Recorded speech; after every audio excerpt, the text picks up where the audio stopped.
The campaign's PR problems weren't any better at the local level. And this is my favorite story here.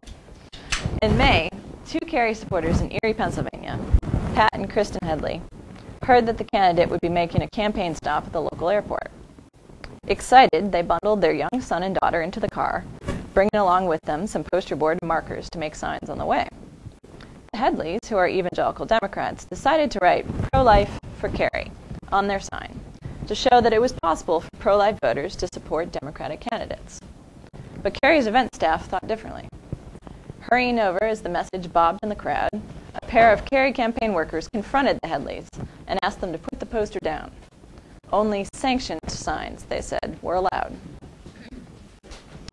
When John Edwards joined the ticket as the vice presidential nominee in the summer, the campaign could have used the North Carolina Methodists much in the same way that Al Gore's campaign dispatched Joseph Lieberman to engage religious voters in 2000.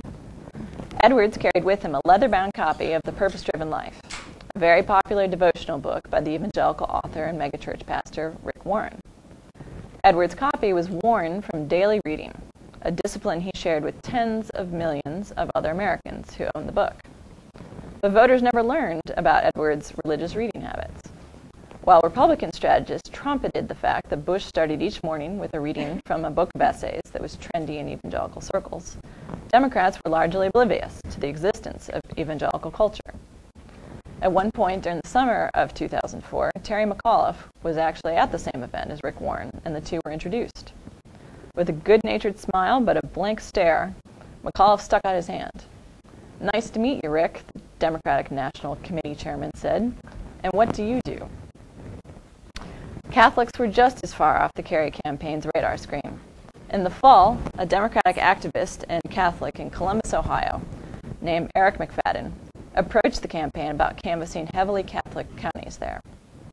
Democratic volunteers in those areas had been barraged with questions from voters who had been following the Wafer Watch, and they were desperate for materials that could provide a fuller picture of Kerry's Catholicism.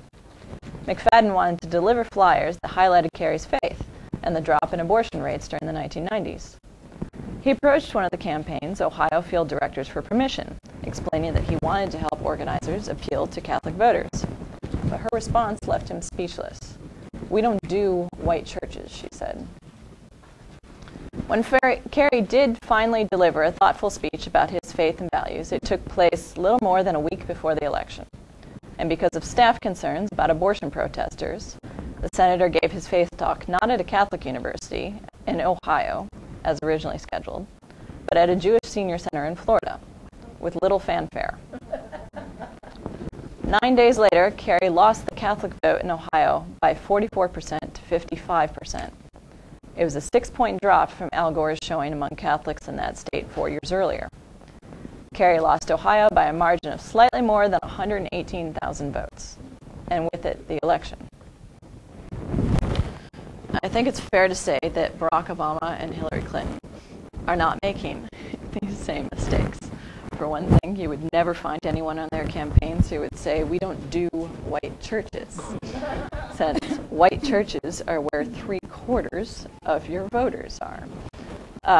But it's also instructive that while Democrats have traditionally said, well, we don't do white religion, all of the Democrats I talk to who will give very principled responses about why they don't want to wear their religion on their sleeve, why it's important to keep religion and politics very separate, they have no problem showing up in a black church a couple of weeks before an election. They don't see that as religion. They see it as a convenient way to find a lot of black voters in one place. Thank you. And what they learned in 2004 was that leaves them very open for Republicans who come in and actually recognize that black voters aren't just there because it's a PTA meeting. They're there because it's church, and they're being preached to. And many African American voters are more conservative theologically than their average Democratic brethren. And what the Bush-Cheney campaign did in 2004 was exploit that. They went in, they talked about gay marriage, they talked about abortion, they really courted that constituency, and they realized they didn't have to win the black vote. They were never going to win the black vote. But they could pick off enough voters, and they did in states like Ohio, to put them over the top. That's one kind of pragmatic and frankly, kind of politically crass argument that's finally turning the heads of the political class in the Democratic Party. And that's one of two factors that's really changing things.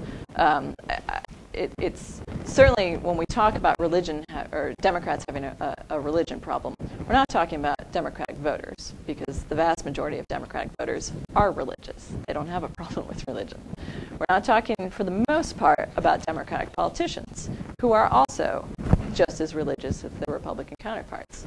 We're talking about a fairly small but extremely influential political class that has kind of bought into the conservative spin that if you're religious, you're Republican, and really believes it's a waste of time and a waste of resources to reach out to religious voters, that those are not your voters and they're not worth going after.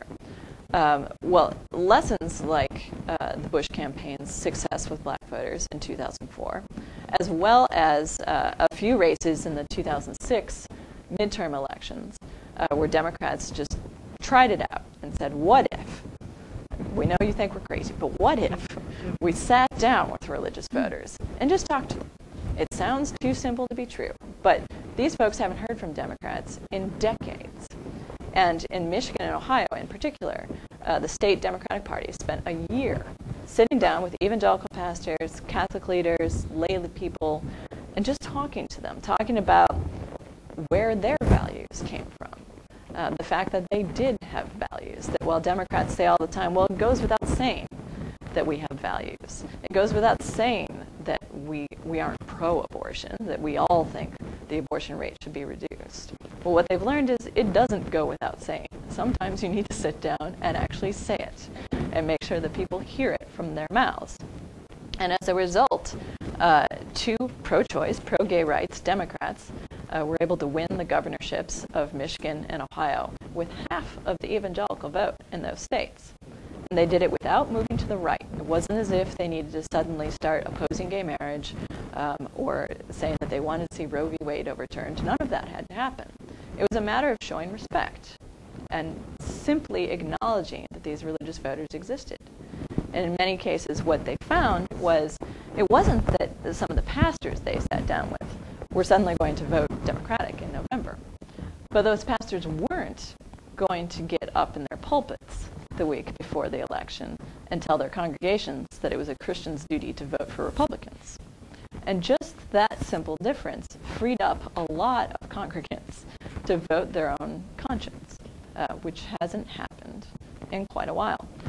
So one of the two changes is that the political class is convinced by nothing so much as success. And if it turns out that that works, and in fact in states like Michigan and Ohio where they did this, there were half a dozen states in 2006, but they won a share of the Catholic vote and the evangelical vote that was 10 to 15 points higher than the Democratic average around the country, which spoke some volumes to the political class. But the other side has been religious Democrats themselves, for whom 2004 was really a wake-up call. It was both a chance for Catholic Democrats to really get scared, to think that 44 years after John Kennedy, they thought broke the religion barrier and proved that being a Catholic couldn't keep him out of the White House.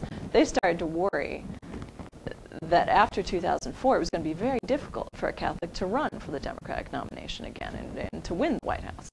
And that it was time for them to stand up against their church, but also stand up against their party and say, you've got to start talking to us. You've got to start paying attention to the other issues that Catholics care about. In addition, a lot of evangelical Democrats who saw that Jesus Land graphic, who heard how their colleagues and their peers were talking about evangelicals, realized finally that the image most people have when they hear evangelical is James Dobson or Jerry Falwell or Ralph Reed, that it wasn't them, and that part of that was because they had been too quiet. What I've seen in the last 4 years has been really interesting. It's been Democrats kind of coming out of the closet and being willing to identify themselves. A few years ago, it used to be that people would come up to me after events and just kind of whisper to me, "I'm religious too." Well, you need to say that louder, and you need to say it to people who aren't me, in order for us to really change the public image, so that not that people start thinking that if you're religious, you must be Democrat, but that people realize that there's a broad diversity of people of faith, and that they hold all sorts of political and theological beliefs, that you can't box people in to just one model.